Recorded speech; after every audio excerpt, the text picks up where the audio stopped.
അച്ഛൻ ദിവസം ഇടവകയിൽ ഇങ്ങനെ പരിചയപ്പെടുത്തിയപ്പോൾ അച്ഛൻ്റെ സഭയുടെ പേര് പറഞ്ഞു. റിഡാൻറ്റേഴ്സ് എന്ന് പറഞ്ഞപ്പോഴേക്കും ഒരു അമ്മച്ചി പണ്ടിട്ടുണ്ടായിരുന്നു. അമ്മച്ചി പറഞ്ഞു, എൻ്റെ അച്ഛൻ്റെ സഭയുടെ പേര് പറഞ്ഞു വീണു. എൻ്റെ വായ ആകപ്പാട് 2 വല്ലേ ഉള്ളൂ. 2 വല്ലേ ഉള്ളൂ. അച്ഛൻ്റെ ഈ റിഡാൻറ്റേഴ്സ് എന്ന് പറഞ്ഞു വരുമ്പോഴേക്കും എൻ്റെ വായനയിൽ ഉള്ള വലിയ തെളിച്ചു പോകുന്നു.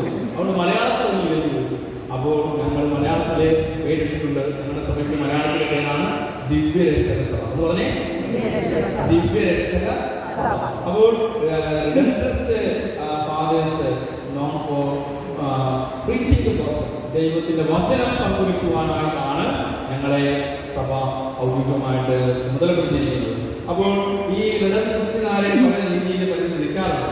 നമുക്കറിയാം, ഞങ്ങളിങ്ങനെ ഒരിടവകയിൽ നിന്ന് മറ്റിടവകയിലേക്ക് ഇങ്ങനെ മാറി മാറി യാത്ര ചെയ്യുമ്പോൾ ഞങ്ങളിങ്ങനെ ടൂറടിച്ച് പോകുമെന്ന് പറഞ്ഞു കഴിഞ്ഞാൽ ഈ 3 ദിവസം കഴിഞ്ഞ് നാളെ ഇവിടുന്ന് മാറി വേറെ ഇടവകയിലേക്കായിരിക്കും പോകുന്നത്. അപ്പം അങ്ങനെ ഒരിടവകയിൽ നിന്ന് അടുത്ത ഇടവകയിലേക്ക് ഇങ്ങനെ വചനം പറഞ്ഞു പോകുന്നത് കൊണ്ട് ആളുകൾ ഞങ്ങളെ വിളിക്കുന്നത് റിഡം ടൂറിസ്റ്റ് എന്നാണ്. അതാണ് ടൂറിസ്റ്റുകാരെങ്ങനെയാണ് ഒരു സ്ഥലത്ത് നിന്ന് അടുത്ത സ്ഥലത്ത് ഇങ്ങനെ മാറി പോയിക്കൊണ്ടിരിക്കും. അപ്പോൾ ഞങ്ങൾ ഇങ്ങനെ മാറി വചനം പറഞ്ഞു പോകുന്നത് കൊണ്ട് ഞങ്ങളെ വിളിക്കുന്നത് റിഡം ടൂറിസ്റ്റ് എന്ന് വിളിക്കാറുണ്ട്. ചിലർ ഞങ്ങൾ വിളിക്കുന്നത് റിഡം ടററിസ്റ്റ് എന്നാണ്. അല്ലേ, ടററിസ്റ്റ് കണ്ടു കഴിഞ്ഞാൽ തന്നെ ഒരു ടറർ ലുക്കാണ്. അല്ലേ, കറുത്ത ലുക്കും ഇതൊക്കെ ഇട്ട് നിൽക്കുമ്പോൾ തന്നെ ചിലർക്കൊക്കെ പേടിയാണ്. പിശാചിനെ പിടിക്കുന്ന അച്ഛന്മാരെന്നാണ് ഞങ്ങൾ വിളിക്കുന്നത്. അപ്പോൾ വൈശാചികമായ ശക്തിയേക്ക് വചനത്താലെ ബന്ധിക്കുവാനായിട്ടുള്ള അധികാരങ്ങളുള്ള സഭയാണ് റിഡംപ്റ്ററിസ്റ്റ് സഭ. അപ്പോൾ അതുകൊണ്ട് ഞങ്ങൾ ക്രിസ്തുവിൻ്റെ വചനത്തിൻ്റെ സാക്ഷികളാണ്. ക്രിസ്തുവിനെ പ്രഘോഷിക്കുന്ന ടററിസ്റ്റുകളാണ് റിഡംപ്റ്ററിസ്റ്റുകാർ. അപ്പോൾ അതുകൊണ്ട് റിഡംപ്റ്ററിസ്റ്റ് വൈദികനാണെന്ന് ഞാൻ നിങ്ങളെ ഓർമ്മപ്പെടുത്തുകയാണ്.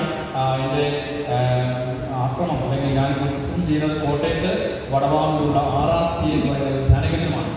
അത് 2016 അത് ആരംഭിച്ചത്. വളരെ ഭംഗിയായ ശുശ്രൂഷകളൊക്കെ പോകുന്നു. എല്ലാ ആഴ്ചയിലും ധ്യാനങ്ങളുണ്ട്, പല ടീമുകളുടെ ധ്യാനമുണ്ട്, ഞങ്ങളുടെ ഇന്ത്യൻ ധ്യാനമുണ്ട്. അതുകൊണ്ട് സാധിക്കുന്നവരൊക്കെ ധ്യാനം കൂടാനായിട്ട് നിങ്ങൾക്ക് സാധിക്കുമെങ്കിൽ കോട്ടയത്തേക്ക് വന്നാൽ നന്നായിരിക്കും.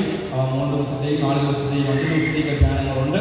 അതുകൊണ്ട് എന്തെങ്കിലുമൊക്കെ പ്രാർത്ഥനാ സഹായങ്ങളൊക്കെ ഉണ്ടെങ്കിൽ നിങ്ങൾ വിളിച്ച് ചോദിക്കുവാനായിട്ട് മടിക്കേണ്ട. അപ്പോഴേ നിങ്ങൾക്ക് വേണ്ടിയിട്ട് പ്രാർത്ഥിക്കുവാനായിട്ട് തയ്യാറാണ്. ഈ നിയോഗങ്ങളൊക്കെ ഞാൻ ഞങ്ങളുടെ ധ്യാനകേന്ദ്രത്തിൽ കൊണ്ടുപോകും. അവിടെ വെച്ച് മധ്യസ്ഥ പ്രാർത്ഥനയും ഞങ്ങളെല്ലാവരും ഒരുമിച്ച് പ്രാർത്ഥിക്കേണ്ടതാണ്. നിങ്ങൾക്ക് വേണ്ടി, നിങ്ങളുടെ നിയോഗങ്ങൾക്ക് വേണ്ടി അത് സാധിച്ചു കിട്ടുന്നതുവരെ അച്ഛന്മാരിങ്ങനെ പ്രാർത്ഥിച്ചുകൊണ്ടിരിക്കും. വളരെ വേണ്ടി പറഞ്ഞേ ഹല്ലേലൂയ, ഹല്ലേലൂയ, ഹല്ലേലൂയ.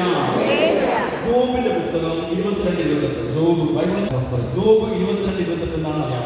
അവിടെ വചനം പറയുന്ന പ്രകാരമാണ്, നീ തീരുമാനിച്ച് പ്രാർത്ഥിക്കുന്ന കാര്യം ദൈവം നിനക്ക് ചെയ്തു തരും എന്ന് പറഞ്ഞ്, നീ തീരുമാനിച്ച് പ്രാർത്ഥിക്കുന്ന കാര്യം ദൈവം നിനക്ക് ചെയ്തു തരും. നിന്റെ പാതകൾ പ്രക്ഷോഭിതമാകും, നിന്റെ വഴികൾ, നിന്റെ ജീവിതം, നിന്റെ കുടുംബം അനുഗ്രഹിക്കപ്പെടുമെന്നാണ് വചനത്തിലൂടെ ദൈവം പറഞ്ഞത്. അപ്പോൾ നമ്മൾ എന്ത് എഴുതി പ്രാർത്ഥിക്കുന്നുവോ, എന്ത് തീരുമാനിച്ച് പ്രാർത്ഥിക്കുന്നുവോ, അത് ദൈവം നമുക്ക് ഈ ധ്യാനത്തിലൂടെ ചെയ്തു തരും. ദൈവത്തിന്റെ വലിയ സന്ദേശമാണ്, ദൈവത്തിന്റെ വലിയ വാഗ്ദാനമാണ്. വളരെ വേണ്ടി പറഞ്ഞ ഹല്ലേലൂയ. വിശ്വാസത്തോടെ ഉയർത്തിപ്പിടിച്ചുകൊണ്ട് നയിച്ചിട്ടാവും. അല്ല, ഞാൻ തീരുമാനിക്കുന്ന കാര്യം, ഞാൻ പ്രാർത്ഥിക്കുന്ന കാര്യം, ഞാൻ എഴുതി പ്രാർത്ഥിക്കുന്ന നിയോഗം എൻ്റെ ദൈവം എനിക്ക് ചെയ്തു തരും. എൻ്റെ ജീവിതം അനുഗ്രഹീതമാകും. Hallelujah, hallelujah, hallelujah.